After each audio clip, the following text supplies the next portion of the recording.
শুরুতে কি আসে থার্মোডায়নামিক্সের? থার্মোডায়নামিক্সের ০তম সূত্র, তাপগতিবিদ্যার ০তম সূত্র। তো তাপগতিবিদ্যার ০তম সূত্রটা কি ছিল? ২ টা বস্তু যদি তৃতীয় কোনো বস্তুর সাথে তাপীয় সাম্যাবস্থায় থাকে, তবে প্রথমোক্ত বস্তু দুটি পরস্পরের সাথে তাপীয় সাম্যাবস্থায় থাকবে। এর মানে কি? এই যে ২ টা বস্তু, এই ২ টা বস্তু যদি এটা তৃতীয় বস্তুর সাথে তাপীয় সাম্যাবস্থায় থাকে, তাহলে কি বলছে? প্রথমোক্ত বস্তু দুটি পরস্পরের সাথে তাপীয় সাম্যাবস্থায় থাকবে।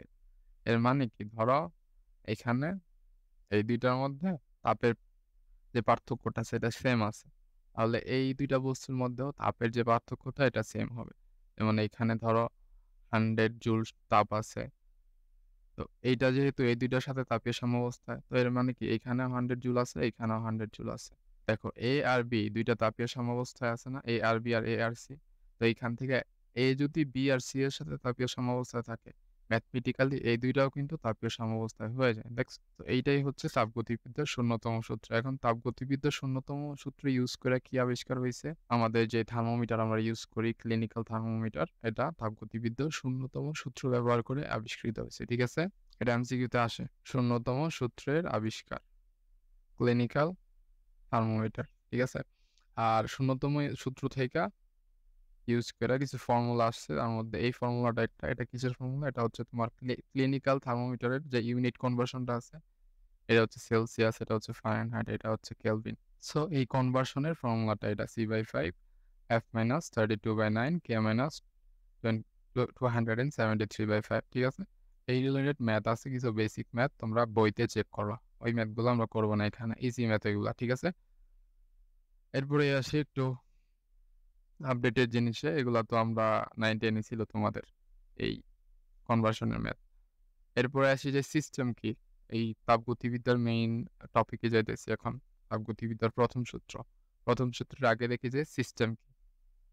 তো সিস্টেম হইতেছে নির্দিষ্ট সীমানার মধ্যে সীমাবদ্ধ পদার্থের একটি সংগ্রহ, যা পরিবেশ থেকে আলাদা করা হয়। আচ্ছা। এটা নাই বুঝতে পারো, এটা যেহেতু থিওরিটিক্যাল, এখানে কিছু উদাহরণ দেয়া আছে। সিস্টেম একটা বস্তু হইতে পারে, একটা প্রক্রিয়া হইতে পারে, একটা ঘটনা হইতে পারে। আবার এই যে আমরা পৃথিবীতে বাঁচতেছি, এটাও কিন্তু একটা সিস্টেম। আবার এই যে আমরা স্কুলে আসতেছি, স্কুলের থেকে বাসায় যাইতেছি, এটাও একটা সিস্টেম। তারপরে আমরা এই যে প্রত্যেকদিন খাওয়া-দাওয়া করতেছি, এটা খাওয়া-দাওয়ার একটা সিস্টেম। ঠিক আছে? তো এইরকম অনেক সিস্টেম আছে। তো তাপগতিবিদ্যার সিস্টেমটা কি? যেখানে তাপ নিয়ে কাজ করা হয়। তাপের কনসেপ্টটা থাকে। ওইটা হচ্ছে তাপগতিবিদ্যার সিস্টেম। ঠিক আছে? তো এখানে উদাহরণগুলা কি দিছে? কফি, ১ কাপ কফি, এরপরে একটা ইঞ্জিন, মানুষের শরীরে একটা সিস্টেম হইতে পারে। কারণ মানুষের শরীরে তাপ আদান-প্রদান হয় পরিবেশের সাথে। এরপরে একটা প্রক্রিয়া হইতে পারে বরফ গলে পানি হওয়া। বরফ গলে পানি হওয়ার সময় কি হয়? বরফ তাপটা অ্যাবজর্ব করে। এরপরে রাসায়নিক বিক্রিয়া অথবা তাপ ইঞ্জিনের কাজ করা। ঠিক আছে? এরপরে একটা ঘটনা হইতে পারে, যেমন ঘরে তাপমাত্রা পরিবর্তন, বরফ বৃষ্টি, মানে তুষারপাত আরকি। ব্লাক হোলের গঠন একটু ক্রিটিক্যাল, এটা বোঝা লাগবে না তোমাদের। ব্লাক হোলের গঠন ওইটা বহু দূরে চলে গেছে। এরপরে আসি যে তাপগতিবিদ্যার ১ম সূত্র। তো সিস্টেম তোমাদের ক্লিয়ার হইছে? বলো তো দেখি। সিস্টেম বুঝছো? ওকে, ঠিক আছে। তাপগতিবিদ্যার ১ম সূত্রে কি বলছে? আচ্ছা, ১ম সূত্রের ম্যাথমেটিক্যাল টার্মটা হইতেছে dq is equals to du plus dw। আচ্ছা, এটাকে তুমি d মানে হইতেছে ডিফারেন্স। ঠিক আছে? ডিফারেন্সকে ডেল দিয়েও লেখা যায়। ঠিক আছে? del q is equals to del u plus del w। ২ টার মান সেম। ঠিক আছে? ডেল আর ডি এর যে মানটা আছে এটা সেম। ২ টা দিয়ে পার্থক্য বোঝায়। ঠিক আছে? আচ্ছা, এখন তাপগতিবিদ্যার ১ম সূত্রটা কি বলছে? যখন কোনো সিস্টেমে তাপশক্তি সরবরাহ করা হয়, তখন সে তাপশক্তির কিছু অংশ সিস্টেমের অভ্যন্তরীণ শক্তি বৃদ্ধিতে সহায়তা করে, আর বাকি অংশ দ্বারা সিস্টেম তার পরিবেশের উপর বাহ্যিক কাজ সম্পাদন করে। এই যে ফর্মুলাটা। ধরো তুমি কোনো একটা সিস্টেমে, সিস্টেম তো একটু আগে বললাম সিস্টেমটা কি হইতে পারে? যেকোনো একটা প্রক্রিয়া হইতে পারে এখান থেকে। ওই যেকোনো একটা সিস্টেমে তুমি ডেল কিউ পরিমাণ তাপশক্তি সরবরাহ করলা। ঠিক আছে? এরপরে কি হইব? ওইখানে সিস্টেমটাতে ডেল কিউ এর জন্য ডেল ইউ পরিমাণ অভ্যন্তরীণ শক্তি বৃদ্ধি পাবে, আর ডেল ডাব্লিউ পরিমাণ কি হবে? কৃতকাজ সম্পন্ন হবে। ঠিক আছে? তো এটাই হচ্ছে তাপগতিবিদ্যার ১ম সূত্র। ১ম সূত্রটা কি ছিল? কোনো একটা সিস্টেমে যদি তুমি ডেল কিউ পরিমাণ তাপশক্তি সরবরাহ করো, তাহলে ওই সিস্টেমের অভ্যন্তরীণ শক্তি বৃদ্ধি পাবে ডেল ইউ পরিমাণ, আর কি হবে ডেল ডব্লিউ পরিমাণ, কৃতকাজ সম্পন্ন হবে পরিবেশের উপর। ঠিক আছে, ক্লিয়ার? প্রথম সূত্র রেসপন্স করো।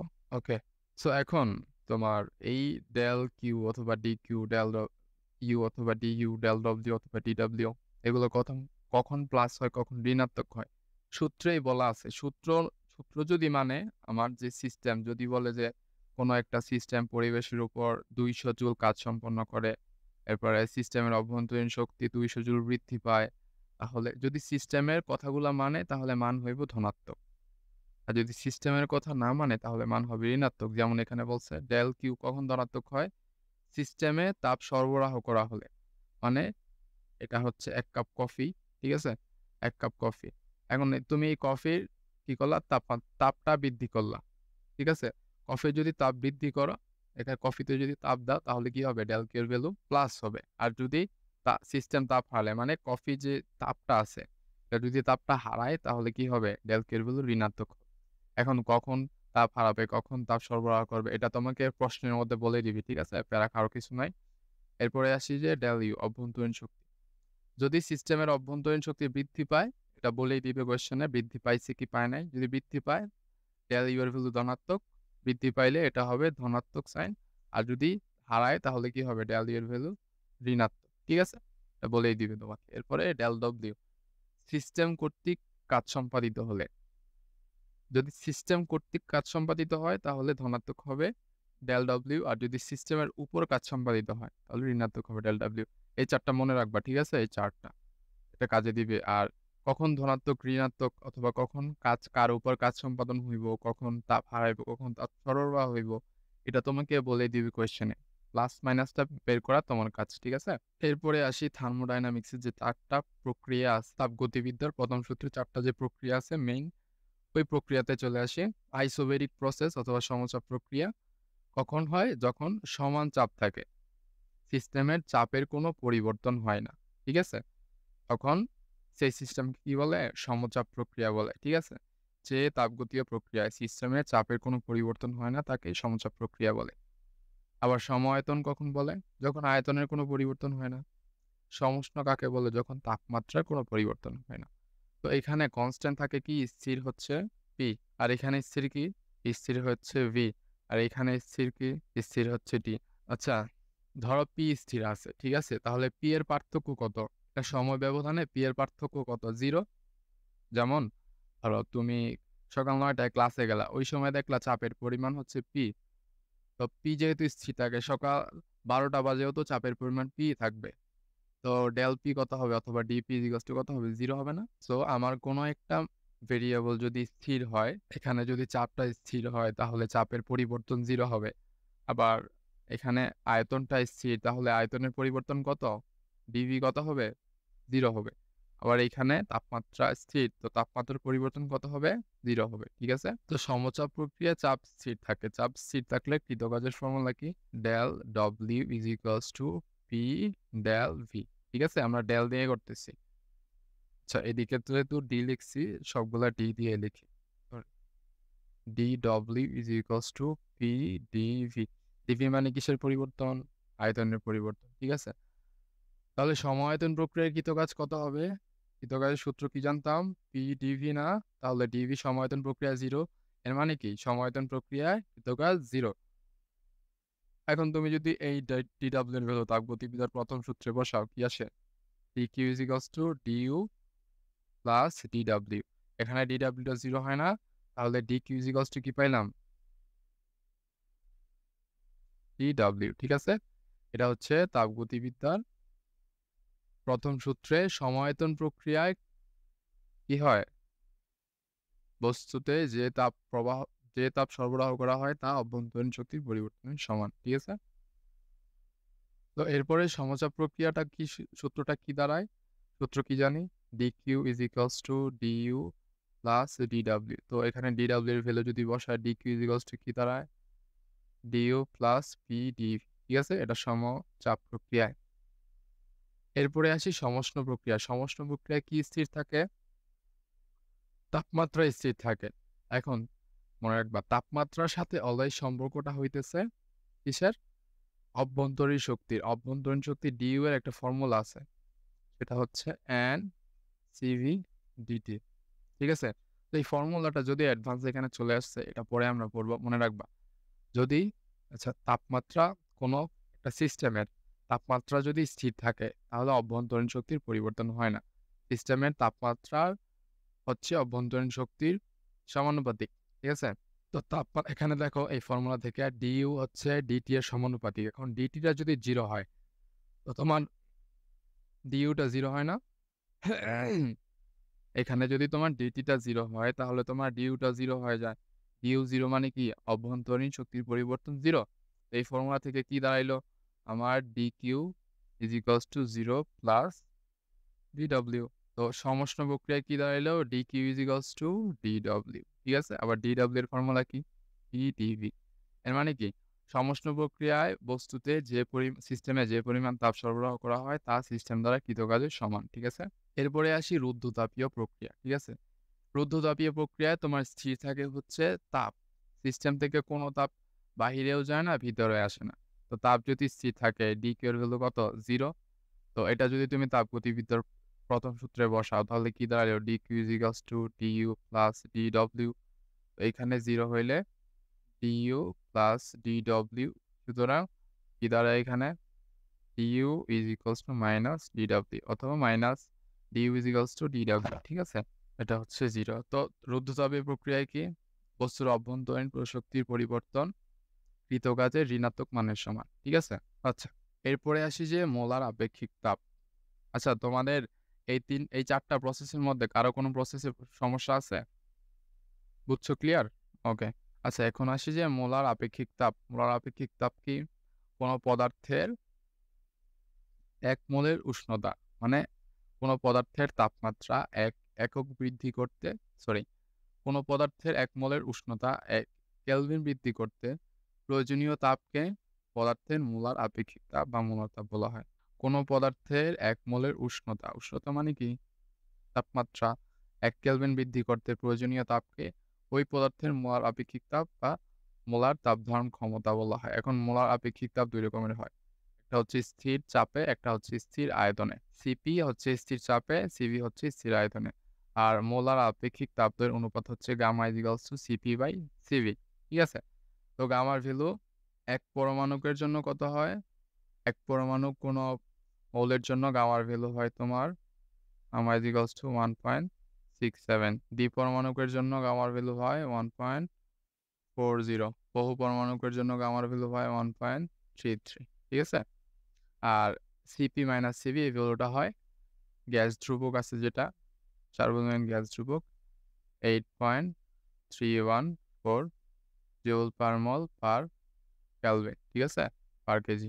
সো এইগুলা ছিল তোমার এমসিকিউ এর জন্য। এগুলা থেকে ম্যাথ আসে ছোট ছোট এমসিকিউ। আচ্ছা, এরপরে আসি তাপগতিবিদ্যার দ্বিতীয় সূত্র। ফেরা খাওয়ার কিছু নাই। এখানে আরো টপিক আছে, এই রুদ্ধতাপীয় সমচাপীয়, ওইটা পরে আসতেছি। এরপরে আসি তাপগতিবিদ্যার দ্বিতীয় সূত্র। দ্বিতীয় সূত্রটা কি নিয়ে কথা হয়েছে? আচ্ছা, প্রথম সূত্র থেকে আমরা জানছি যে সিস্টেম তাপ হারাবে অথবা নাকি সিস্টেম তাপ সরবরাহ করবে। প্রথম সূত্র থেকে আমরা এটা জানি না যে সিস্টেমটা কিভাবে তাপ হারায় অথবা কোন দিকে তাপটা প্রবাহিত হয়। ঠিক আছে? এই যে এখানে দেখো, তাপগতিবিদ্যার প্রথম সূত্র থেকে আমরা জানি কি, একটা সিস্টেম যতটা তাপ হারাবে, অপর সিস্টেম সেই পরিমাণ তাপ গ্রহণ করবে। কিন্তু সে তাপ কোন সিস্টেম পাবে, তা প্রথম সূত্র থেকে জানা যায় না। ধরো 3টা সিস্টেম আছে। এখন 3টা সিস্টেমের মধ্যে ধরো এই যে এটা একটা সিস্টেম, এটা একটা সিস্টেম, এটা একটা সিস্টেম। 3টা সিস্টেমের মধ্যে এই সিস্টেমটা তাপ হারাইতেছে। তো এই সিস্টেমটা তাপ হারাইলে আরেকটা সিস্টেম গ্রহণ করব না। কিন্তু এই 2টার মধ্যে কোন সিস্টেম সেই তাপটা গ্রহণ করবো, এটা আমরা জানি না। ঠিক আছে? তো এইটা জানার জন্য তোমার শক্তিটা কোন দিকে যায় এটা জানা জরুরি। তো এটা প্রথম সূত্র থেকে ব্যাখ্যা করা যায় না অথবা জানা যায় না।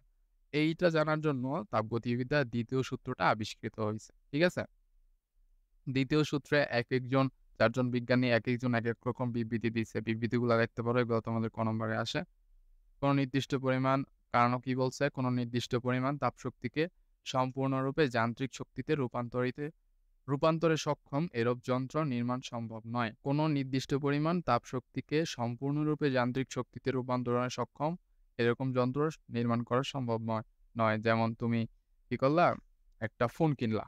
ঠিক আছে? ফোনে তোমার পাওয়ার সাপ্লাই কি দেয়? ব্যাটারি দেয় না? এখন তুমি ব্যাটারিটা 100% চার্জ করলা। তুমি ওই 100% কিন্তু তুমি নিজে ইউজের জন্য খরচ করতে পারবা না। ব্যাটারি কিন্তু ড্রেইন হয়। অ্যাকচুয়ালি ব্যাটারি কিন্তু 100% তোমাকে আউটপুট দিতে পারে না। এখানে হিটের জন্য আদার্স কি হয়? আদার্স রিজনে ওই যে এনার্জিটা আছে ওইটা লস হয়। ঠিক আছে? ওইটাই এখানে বলছে। তাপশক্তিকে সম্পূর্ণরূপে মানে কাজে কনভার্ট করা যায় না। ঠিক আছে?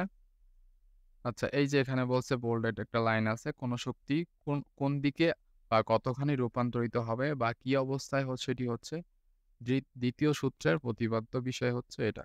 ঠিক আছে? এরপরে আসে যে কার্নো ইঞ্জিন। কার্নো ইঞ্জিন একটু আগে কার্নোর বিবৃতি পড়লাম। কার্নো কি বলছে? নির্দিষ্ট পরিমাণ তাপশক্তিকে সম্পূর্ণরূপে যান্ত্রিক শক্তিতে রূপান্তরিতে সক্ষম এরূপ যন্ত্র নির্মাণ সম্ভব নয়, মানে অসম্ভব। কিন্তু কার্নো নিজে একটা ইঞ্জিন দিয়ে দিছে, একটা কল্পিত ইঞ্জিন, যে ইঞ্জিনের ইফিসিয়েন্সি হচ্ছে 100%, সেটাকে বলা হয় কার্নো ইঞ্জিন। কার্নো ইঞ্জিনের কর্মদক্ষতা কত? এটা ইজ ইকুয়ালস টু 100%। ঠিক আছে? আচ্ছা কি বলছে কার্নো ইঞ্জিনে? তাপশক্তিকে যান্ত্রিক শক্তিতে রূপান্তরিত করার জন্য সাদি কার্নো, বিজ্ঞানীর নাম, সকল দোষ ত্রুটিমুক্ত যে আদর্শ যন্ত্রের পরিকল্পনা করেন তাকে কার্নো ইঞ্জিন বলে। ঠিক আছে? তো কার্নো ইঞ্জিনের কর্মদক্ষতা কত? Eta is equals to 100%। ঠিক আছে? আর কর্মদক্ষতার সূত্র কি? Eta is equals to 1 minus Q2 by Q1। Q2 হচ্ছে এখানে, Q1 হচ্ছে উৎসের তাপ, আর Q2 হচ্ছে গ্রাহকের তাপ। ঠিক আছে? অথবা এটাকে বলা যায় 1 minus T2 by T1। T1 হচ্ছে উৎসের তাপমাত্রা, T2 হচ্ছে গ্রাহকের তাপমাত্রা, গ্রাহকের তাপমাত্রা। আচ্ছা এখন কার্নো ইঞ্জিন একটা প্রত্যাবর্তী ইঞ্জিন। ঠিক আছে? কার্নো ইঞ্জিন একটা প্রত্যাবর্তী ইঞ্জিন। কার্নো ইঞ্জিনের জন্য অথবা প্রত্যাবর্তী ইঞ্জিনের জন্য একটা শর্ত আছে, তোমাদের ম্যাথ আসে যে উদ্দীপকে যে ইঞ্জিনটা আছে ওই ইঞ্জিনটা প্রত্যাবর্তী ইঞ্জিন কিনা। সেই শর্তটা হচ্ছে Q1 by T1 is equals two হবে Q2 বাই T2। যদি এই বাম পক্ষ ইজ ইকুয়ালস টু ডান পক্ষ উদ্দীপকের যে ডাটা দেয়া থাকবে ওই ডাটাটা ফলো করে, তাহলে উদ্দীপকের ইঞ্জিনটা প্রত্যাবর্তী ইঞ্জিন হবে। ঠিক আছে? আর কার্নো ইঞ্জিন একটা প্রত্যাবর্তী ইঞ্জিন, এটা মনে রাখবা। ঠিক আছে? কার্নো ইঞ্জিনের জন্য এই শর্তটা প্রযোজ্য। ক্লিয়ার? এরপরে আসি যে কার্নোট সাইকেল অথবা কার্নো চক্র। কার্নো চক্রে কি দেখি আমরা? কার্নো চক্রে ফার্স্ট অফ অল কার্নো চক্রের টোটাল 4টা প্রসেস ঘটে। প্রথমে ঘটে কি? সমষ্ণ প্রসারণ। এই যে এখানে A থেকে B পর্যন্ত সমষ্ণ প্রসারণ ঘটে। এই গ্রাফটা দেখে ভয় পাওয়ার কিছু নাই। এই গ্রাফ তোমাদের পরীক্ষাতে দেয়াই থাকে। দেখো, অক্ষ বরাবর আয়তন, y অক্ষ বরাবর চাপ। তো এই বিন্দুতে কি আছে? P1 মানে চাপ, V1 মানে আয়তন। এখানেও চাপ, এখানে আয়তন। B বিন্দুর জন্য এটা, C বিন্দুর জন্য এটা, D বিন্দুর জন্য। A থেকে B তে কি ঘটছে? সমষ্ণ প্রসারণ ঘটছে। আর B থেকে C তে কি ঘটছে? রুদ্ধতাপীয় প্রসারণ ঘটছে। ঠিক আছে? আর C থেকে D তে কি ঘটছে? সমষ্ণ সংকোচন ঘটছে। দেখো, A থেকে B তে ভ্যালুটা সামনের দিকে চলে গেছে না? আবার B থেকে C তেও তো একটু সামনে আসছে, কিন্তু ঢাল ছিল বেশি। আর C থেকে D তে কি ঘটছে? সমষ্ণ সংকোচন। ঠিক আছে? আর D থেকে A তে কি ঘটছে? রুদ্ধতাপীয় সংকোচন। ঠিক আছে? আচ্ছা, তো A থেকে B তে সমষ্ণ প্রসারণ, B থেকে C তে রুদ্ধতাপীয় প্রসারণ, আর C থেকে D তে সমষ্ণ সংকোচন, D থেকে A তে রুদ্ধতাপীয় সংকোচন। ঠিক আছে? তো এখন আমাদের এখানে কোয়েশ্চেন কিরকম আসে? তো এখানে কোয়েশ্চেন তোমার অনেক রকম আসতে পারে। দেখো, এখানে মনে রাখবো অলওয়েজ সমষ্ণ সিস্টেমটা, সমষ্ণ প্রক্রিয়াটা অলওয়েজ ধীরে চলে। ঠিক আছে? ধীরে চলে। আর রুদ্ধতাপীয় যে প্রক্রিয়াটা এটা হঠাৎ চলে, মানে দ্রুত। তো দেখো এটা, এই যে A থেকে B পয়েন্টে যে পরিবর্তনটা, এটা আস্তে আস্তে কমছে না? এখানে ঢালটা কম না? স্লোপটা একটু কম না? আর B থেকে C এর স্লোপটা একটু বেশি ঢাল। খেয়াল করছো? B থেকে C এর যে ঢালটা আছে এটা একটু বেশি ঢাল। তো এই AB আর BC সমষ্ণ আর রুদ্ধতাপীয় প্রক্রিয়ার মধ্যে ঢালের পার্থক্যটা কি? রুদ্ধতাপীয় প্রক্রিয়াটা হচ্ছে সমষ্ণ প্রক্রিয়ার গামা গুণ। ঠিক আছে? আশা করি এটা বুঝতে পারছো। এখন এখান থেকে তোমাদের ম্যাথ আসে। ম্যাথটা কিভাবে আসে ওটা সিকিউ দেখলে বুঝবো। আর এখান থেকে কৃতকাজেরও ফর্মুলা আসে। খেয়াল করো, AB পাথে, মানে AB পথে যে পরিমাণ কাজ হইব, CD পথে তার বিপরীত পরিমাণ কাজ হইব। BC পাথে যে পরিমাণ কাজ হইব, DA পাথে আর বিপরীত পরিমাণ কাজ হইব। যেমন এবি পাতে ধরা হইছে ১০০ জুল, তাহলে সিডি পাতে হবে -১০০ জুল। যদি বিসি পাতে হয় ৫০ জুল, তো এদিকে হবে -৫০ জুল। তাহলে টোটাল কৃত কাজ কত দাঁড়াইলো? ১০০ + ৫০ -১০০ -৫০। টোটাল কৃত কাজ কত? ০ জুল। ঠিক আছে? তো কার্নো চক্রে টোটাল কৃত কাজ কত হয়? ০ জুল। এটা মনে রাখবা। ঠিক আছে? আচ্ছা, এরপরে আসি যে ইঞ্জিনের দক্ষতা। এটা কি ছিল? ওই যে একটু আগে লিখছিলাম। এটা হচ্ছে ইঞ্জিন দ্বারা কাজে রূপান্তরিত তাপশক্তি মানে W/Q। ইঞ্জিন দ্বারা শোষিত তাপশক্তি। এটা W/Q। আচ্ছা, W এর ফর্মুলা হচ্ছে Q1 - Q2। ঠিক আছে? এটাকেও W বলা হয়। নিচে কি? শোষিত তাপশক্তি। এটাকে কি বলে? শোষিত তাপশক্তিকে কি দ্বারা প্রকাশ করা হয়? আমরা Q1 ধরছিলাম উৎসের তাপমাত্রা, উৎসের তাপ, সোর্স টেম্পারেচার। আর Q2 ধরছিলাম গ্রাহকের মানে সিঙ্ক টেম্পারেচার। তাহলে নিচেরটা কোনটা হবে? বলো দেখি। নিচে কি উৎস হবে নাকি গ্রাহক হবে? পারবো না বলতে? এখানে যে ফর্মুলাটা লিখছিলাম 1 - Q2/Q1, উপরে হচ্ছে গ্রাহক, নিচে হচ্ছে কি? উৎস। তো নিচে তো আমার উৎসটাই থাকবে। আচ্ছা, এটাকে যদি আমি সরল করি কি দাঁড়াইলো? 1 - Q2/Q1। ঠিক আছে? ফর্মুলা হচ্ছে এটা। এটা ফর্মুলা আর এই যে এটা ফর্মুলা। আর এখানে মনে রাখবা W = Q1 - Q2। ঠিক আছে? কৃত কাজ। উৎসের তাপমাত্রা আর গ্রাহকের তাপমাত্রার পার্থক্যটা হচ্ছে আমার কৃত কাজের পরিমাণ। ঠিক আছে? একটু স্লো। আচ্ছা, ঠিক আছে, সমস্যা নাই। ওকে, এরপরে আসি যে কৃত কাজ। ডিটেইল ফর্মুলা এখানে দেয়া আছে। কৃত কাজ। সমষ্ণ প্রক্রিয়ার জন্য কৃত কাজের ফর্মুলা হচ্ছে এটা। কি আছে এখানে? W = nRT ln V2/V1, P1V1 = P2V2, PV = nRT, P1V1/T1 = P2V2/T2। এইসব সূত্রগুলা সমষ্ণ প্রক্রিয়ার জন্য প্রযোজ্য। আদর্শ গ্যাস পড়ছো না? আদর্শ গ্যাসের যে সূত্রগুলা ছিল ওইগুলা সব সমষ্ণ প্রক্রিয়ার জন্য তুমি ইউজ করতে পারো। আর সমষ্ণ প্রক্রিয়ার কৃত কাজটা মনে রাখবা। W = nRT ln V2/V1। V2 হচ্ছে V2 আর V1 হচ্ছে আয়তন। ঠিক আছে? V2 হচ্ছে পরিবর্তিত আয়তন, V1 হচ্ছে আদি আয়তন। ঠিক আছে? এরপরে আসি রুদ্ধতাপীয় প্রক্রিয়ার জন্য কৃত কাজ কি? ফর্মুলা হচ্ছে এই সবগুলা। এটা একটু বেশি আসে, এটা একটু এক্সেপশনাল তো। এটা আসার সম্ভাবনা বেশি ঘ নাম্বারে। W = nR∆T, মানে তাপমাত্রা পার্থক্য আর 1 - গামা। আর P1V1 গামা। গামা মানে হইতেছে কি? আমার CpCv এর অনুপাত।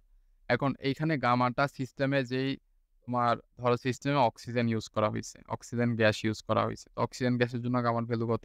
P পরমাণুকের জন্য কত? 1.40। আবার যদি তোমার কার্বন ডাইঅক্সাইড ব্যবহার করা হয়, কার্বন ডাইঅক্সাইডের জন্য গামা কত? 1.33 বহু পরমাণু। আবার যদি হিলিয়াম ব্যবহার করা হয়, হিলিয়াম তো এক পরমাণু, গামার ভ্যালু কত?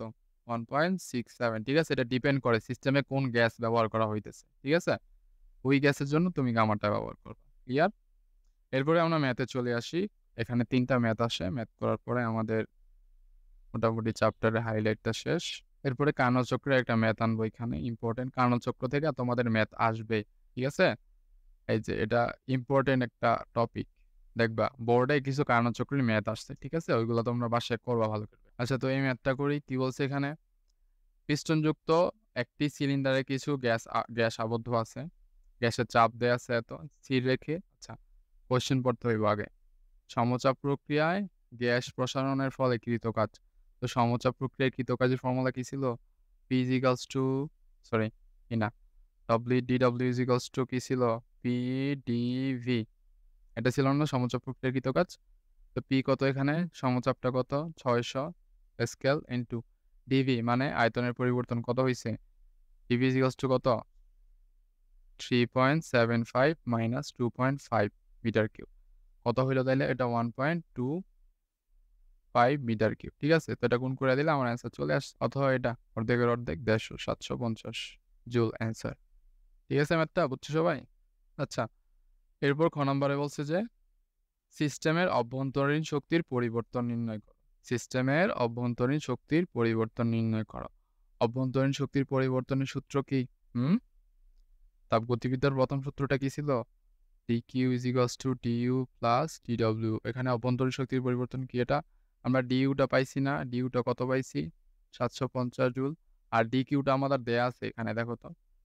স্থির রেখে সিস্টেমে 125 জুল তাপশক্তি খুব ধীরে, ধীরে সরবরাহ করা হলো। এখন দেখো সিস্টেমে তাপ সরবরাহ করা হইছে না? তো সিস্টেমে তাপ সরবরাহ করা হলে কি ডিকিউ এর ভ্যালু ধনাত্মক। কত জুল বলছে? 125 জুল। 125 জুল। ঠিক আছে? তো এখানে DQ 125 is equals to d u plus DW কত? 750। তো ডিইউর ভ্যালুটা কত হইল? Minus 725 joule answer. ঠিক আছে? এর মানে কি? সিস্টেমের অভ্যন্তরীণ শক্তি হ্রাস পাবে। ক্লিয়ার? এরপরে ম্যাথটা আসি। প্রশ্নে কি বলছে? সমষ্ণ প্রক্রিয়ায় চাপ দ্বিগুণ করা হলে গ্যাসের চাপ দ্বিগুণ করা হলে গ্যাসের আয়তন কত হবে? এখন চাপের সাথে আয়তনের সম্পর্ক কি সমষ্ণ প্রক্রিয়ার জন্য? এই যে এটা ইউজ করবে এখানে। ঠিক আছে? সূত্র কি? P1 V1 is equals to P2 V2। কি বলছে? চাপটা দ্বিগুণ করা হইলে না? মানে P2 is equals to 2 P1। কেউ কি জয়েন করছে এখন? না। হ্যাঁ, রাইট, ঠিক আছে। সো আমার চাপ দ্বিগুণ হলে P2 is equals to 2 P1 হবে 2 P1 V2। দুই পাশ থেকে P1 কাটা যায়। এর মানে কি? V1 is equals to 2 V2। বলছে যে সিলিন্ডারে গ্যাসের আয়তন কত হবে? তো আয়তনটা কত হবে? 10 লিটার ছিল আগে। এখন V2টা কত হবে? V1/2। তো 10/2 আমার 5 লিটার অ্যান্সার। ঠিক আছে? এরপরে কোয়েশ্চেনটা কি বলছে?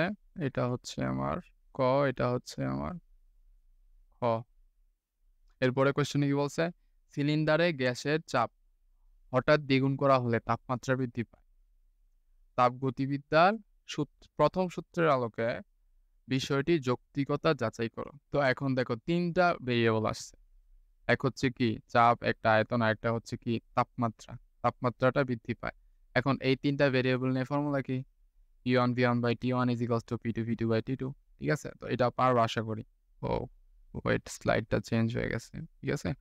সো এটা আশা করি পারবা। এটা একটু সূত্রটা লিখে দিই খ নম্বরের। P1 V1/T1। T1 এর ভ্যালু আমাদের দেয়া আছে P2 V2/T2। আমাদের T1 হচ্ছে 300 কেলভিন। P1 P2 P1 ও দেয়া আছে, P2 ও দেয়া আছে। সো আমাদের P1 কত ছিল? 4 ATM, 4 অ্যাটমসফিয়ার। তো P2 কত হবে? 8 অ্যাটমসফিয়ার। আর V1 10 লিটার ছিল, V2 কত হয়েছিল? 5 লিটার।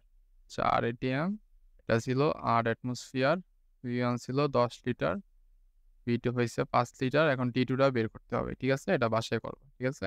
এরপরে ম্যাথটায় আসি। কি বলছে এখানে? 27 ডিগ্রি সেন্টিগ্রেড তাপমাত্রায় একটি গ্যাস চেম্বারে, আচ্ছা কোশ্চেনটা কি বলছে? ফেটে যাওয়ার মুহূর্তে চূড়ান্ত তাপমাত্রা কত ছিল? আচ্ছা তাহলে এখানেও তাপমাত্রা আছে। এইখানে তাপমাত্রা যেহেতু আছে আমার মনে হয় আগে সূত্রটা ইউজ হবে। আগে দেখি। 27 ডিগ্রি সেন্টিগ্রেড তাপমাত্রা একটি গ্যাস চেম্বারে 1 অ্যাটমসফিয়ার চাপে 10 কেজি পার মিটার কিউব ঘনত্বের কার্বন ডাইঅক্সাইড গ্যাস আছে। ওকে। চেম্বারটিতে গ্যাসের চাপ 2 বায়ুমণ্ডলীয় করা হলে, মানে 2 অ্যাটমসফিয়ার করা হলে চেম্বারটি হঠাৎ ফেটে যায়। এখন হঠাৎ ফেটে যাওয়ার জন্য কোন প্রক্রিয়া ঘটে বলছিলাম? রুদ্ধতাপীয় প্রক্রিয়া ঘটে। ঠিক আছে?